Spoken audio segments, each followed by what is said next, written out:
안녕하세요. 절대갑TV의 명품 PD 한PD입니다. 자, 어제 미국의 소비 판매가 늘었다고 그래요.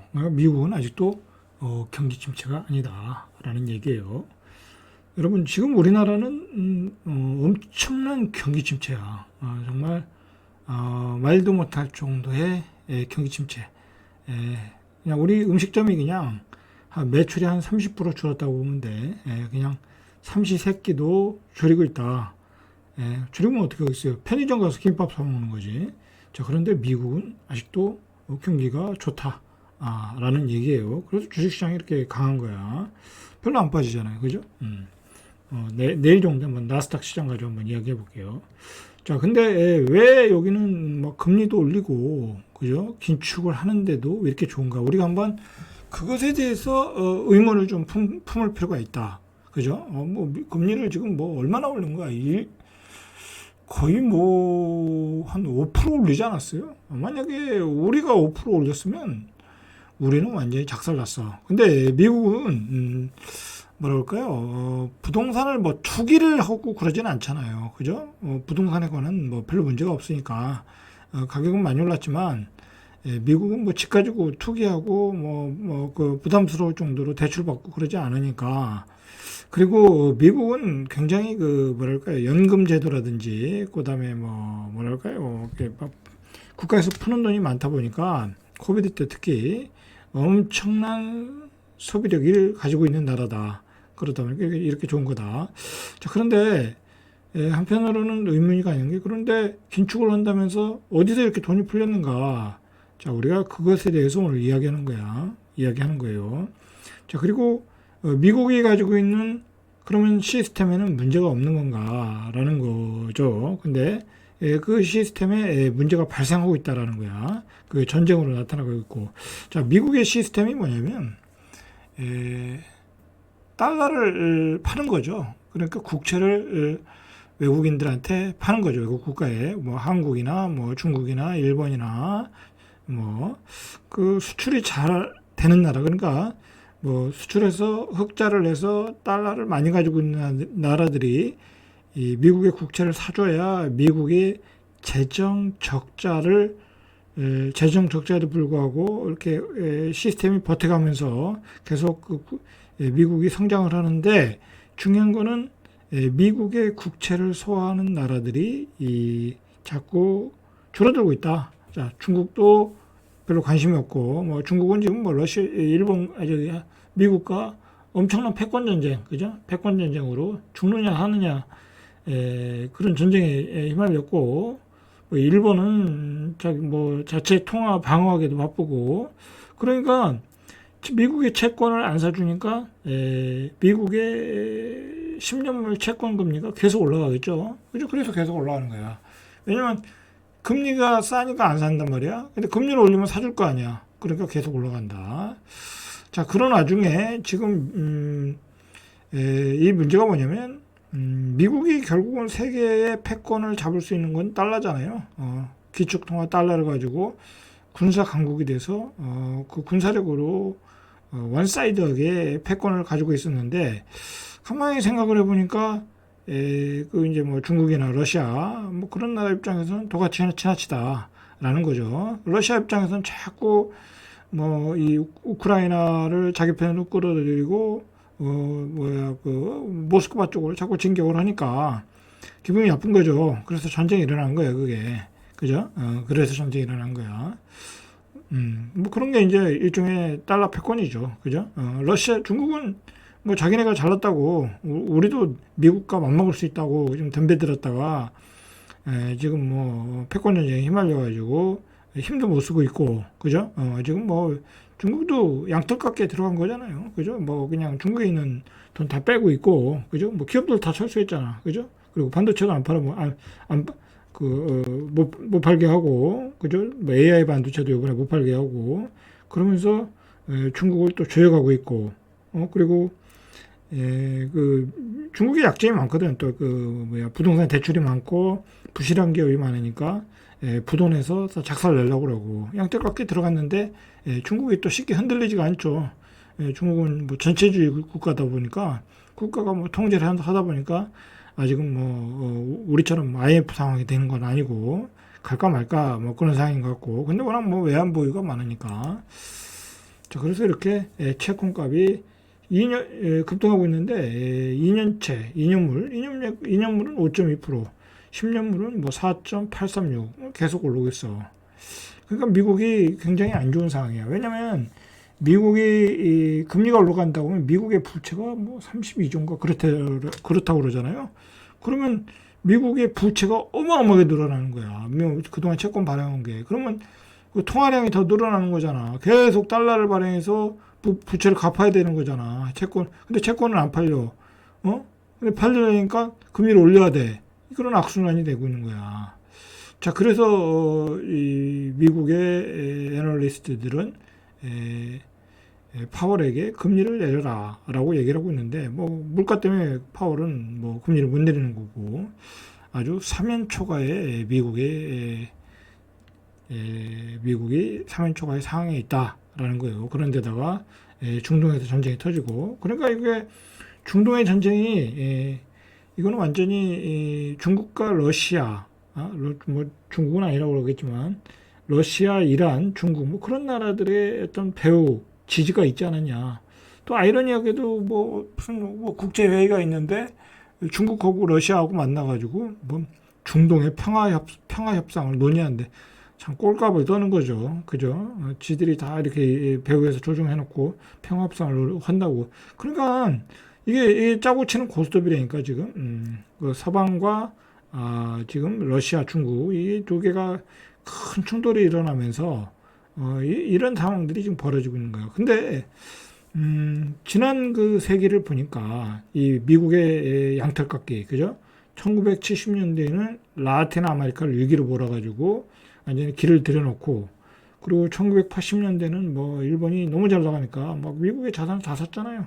그러니까 일본도 한번 양털깎기 해주고 1990년대 또 우리나라가 굉장히 또 잘 나갔잖아요. 동남아시아하고 여기 뭐 무슨 뭐 신흥 뭐 아시아 무슨 뭐 용이라고 해가지고 뭐 잘 나갔잖아요. 그래가지고 여기도 한번 우리도 양털깎기 당해가지고 IMF가 왔고 그다음에 2010년대 여기 남유럽 그죠? 뭐 그리스 부도니 뭐 어쩌고저쩌고 했잖아요. 여기도 한번 양털깎기 했고 2013년에 뭐 2013년 15년에 중국도 한번 휘청했고 그다음에 지금 이제 다시 또 이제 2020년에 중국을 양털깎기 들어간 거고 자 이런 식으로 패권을 유지하다 보니까 이제는 이제 이런 패턴이 읽힌 거지 읽히다 보니까 이제 러시아와 중국 이란들이 이제 이제 뭐 안 되겠다 하고 이제 반발을 한 거죠.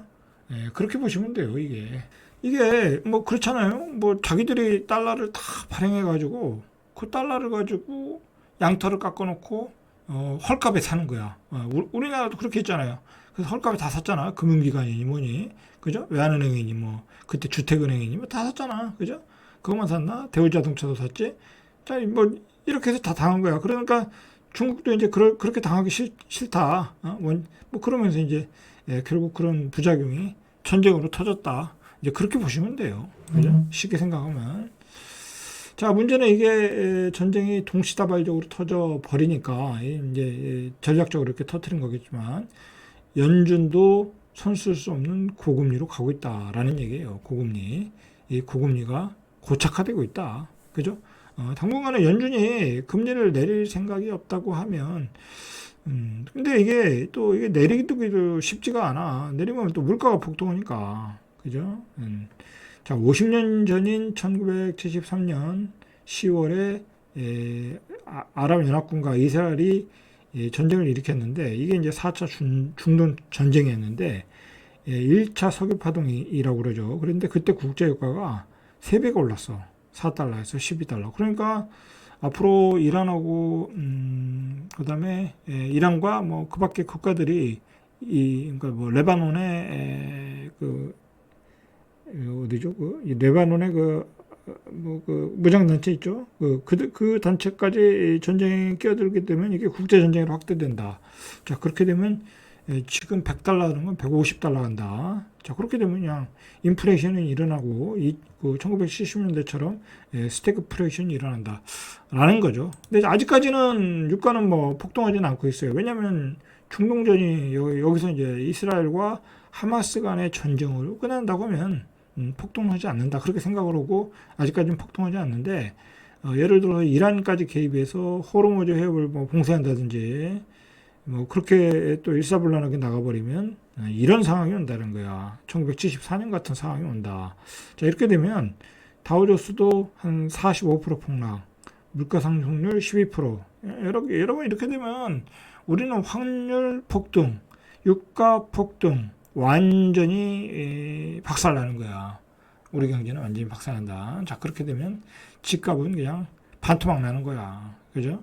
이런 상황에서 우리가 어떻게 되겠어요? 조심해야 되겠죠? 그죠? 이런 상황에서. 자, 투자 전문 매체인 배런스는 50년이 지난 2023년도에는 전쟁으로 인한 유가 상승보다 미국의 재정 적자가 경제에 더 큰 위험 요소다. 자, 이 얘기를 하는 거예요. 오늘 얘기는 이 얘기예요. 자, 미국이 경기가 좋다고 그러는데 미국이 경기가 좋은 것은 바로 재정 적자 때문에 그렇다는 거야. 국가에서 돈을 많이 풀어버리니까 시중에 돈이 많이 풍부한 거야. 우리도 마찬가지잖아요. 만약에 우리도 금리를 올렸는데 국가에서 막 돈을 풀었어. 그럼 그 돈이 어디로 가겠어요? 다 국민들한테 가겠죠. 뭐 복지로 쓰이거나 무슨 뭐 어떤 건설 비용으로 쓰이거나 뭐 그러면서 국민한테 가겠지. 그죠?